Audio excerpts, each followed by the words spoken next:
Stress, lifestyle, and health psychology. Stress is the process by which we perceive and respond to things that happen in our life known as stressors. When we perceive something as threatening or challenging to us, we become stressed. Here are the 7 major sources of stress. Life changes, so any type of change you go through in your life, graduating high school, moving to a new city, those things can cause people stress. Chronic stress is the stress that you just always have, things that are always going on, that can be very debilitating. Family issues or problems, having to care for a loved one. Job stress is the source of stress for most adults because they're at work and they feel like they might lose their job, but they need their job for money. Hassles are the things you go through on a daily basis, such as traffic, that can be very stressful to you. Being frustrated or upset about something that happens in your life can cause stress. Having conflict with your loved ones, and then also going through cataclysmic events, which are or cataclysmic events, which are things like natural disasters that occur and affect a large number of people. Once again, this just gives us a little more information about what some of those things are. Now, when we experience stress, we appraise it. We think about it in a certain way. So let's just say you take a math test and it's really difficult. If you if you appraise that math test as something threatening that's beyond you, you're going to panic and freeze up and probably not perform well. If you look at that math test as something that's challenging, but you can apply your knowledge because you know it, you'll be aroused about the situation, but you're going to be focused and you'll do well on the test. Conflicts occur when we have to make a choice between 2 things that pull us in different directions. It can lead to frustration, and sometimes conflict can have both positive and negative motivating factors. So there are 3 types of conflict: approach, avoidance, and approach avoidance. The approach conflict occurs whenever there are multiple needs that you have that pull you in directions that conflict with each other. You have to choose between 2 things you don't want to do. Let's just say you have the opportunity to study abroad. And you can go to Italy, you can go to Spain. You can't go to both of them, so you have to make a choice. Both of these will be good experiences. They're both at the same time, so I'm going to go to Spain instead of Italy. Should I go to the concert with my best friend or a different concert with my significant other? Those are 2 things you want to do. Approach. You have to make a choice between 2 things that are desirable. And I apologize if I misspoke earlier. Approach avoidance conflict is the most typical type of conflict people have. That's a conflict that occurs when one event or goal has attractive and unattractive features. For example, you're ready to get married, but you realize that getting married means positive. You'll have companionship and love and all of these wonderful things. But then there's also negative aspects. You could argue, you could have financial problems. And you have to make the choice and decide, is marriage something I really want to do? Because it's got both good and bad things involved with it. And the avoidance conflict occurs when you have to choose between 2 things you don't want to do. My house smells and I got homework. Which one am I going to do first? Because I got to do them, but I really don't want to do either. Okay, I think I'll clean my house. I'll do my homework later. The general adaptation syndrome tells us that when your body experiences stress, it responds to that stress in one of 3 ways, in a 3-step process. First, it might be alarmed. That means your sympathetic nervous system is activated. That means that you are in that fight and flight mode, like, what should I do? How do I solve this? Then you enter the resistance phase, which is when you start to have some type of physiological response. A raised body temperature, sweating, increased heart rate. So your body is starting to respond to the stress it's feeling. And then step 3 is exhaustion. When your immune system is weakened, this is when illness and disease invade your body from stress. For some people, being in the exhausted phase can lead to death because their immune system has gotten so weak, illness has come in, and then their body has shut down. So here's a chart that kind of shows you how the general adaptation syndrome works and how your body responds to the stress in 3 different stages. And your body can only take prolonged stress for so long before it gives in. Here are some illnesses and diseases that are linked to stress. We know that cancer has genetic components, but it also has environmental factors. If those cells for cancer exist in your body and you are stressed, it's more likely to lead to the activation of that illness. And post-traumatic stress disorder, of course, is an anxiety disorder that's followed by extreme stress.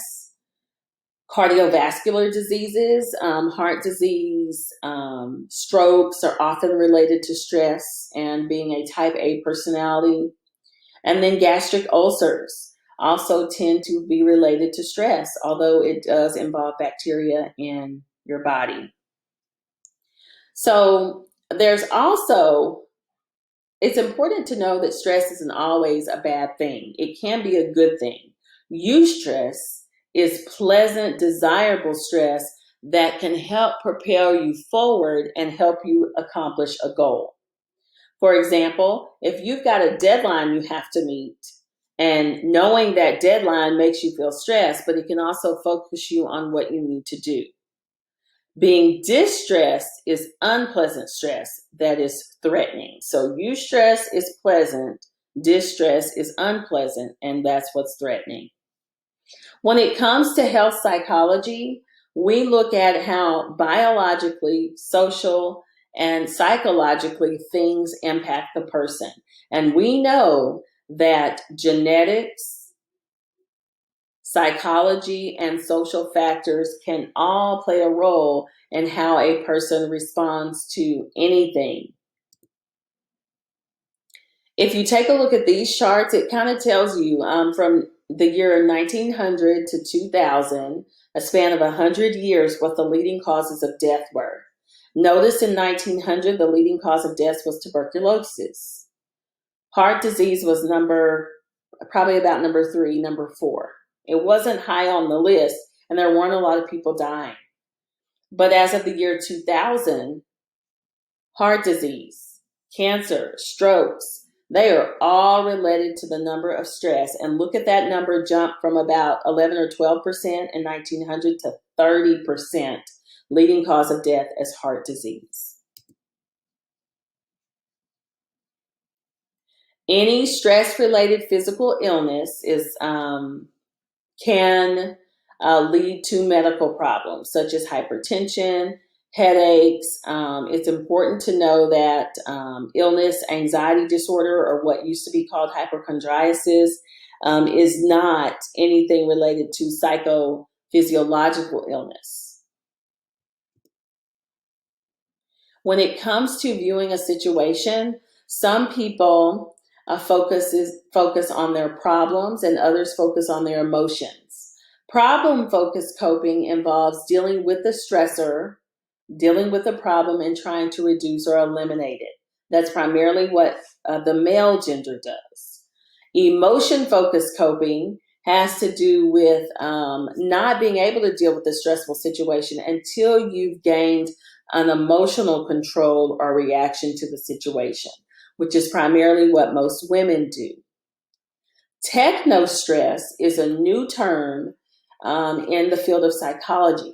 It's a feeling of anxiety or mental pressure due to overexposure or overinvolvement with technology, like I'm using technology so much, it's causing me stress, Or it could be caused by the inability to cope with modern technology, because we know some older people or just some people who haven't been in situations where they've dealt with a lot of technology can feel stressed when I don't know how to do this.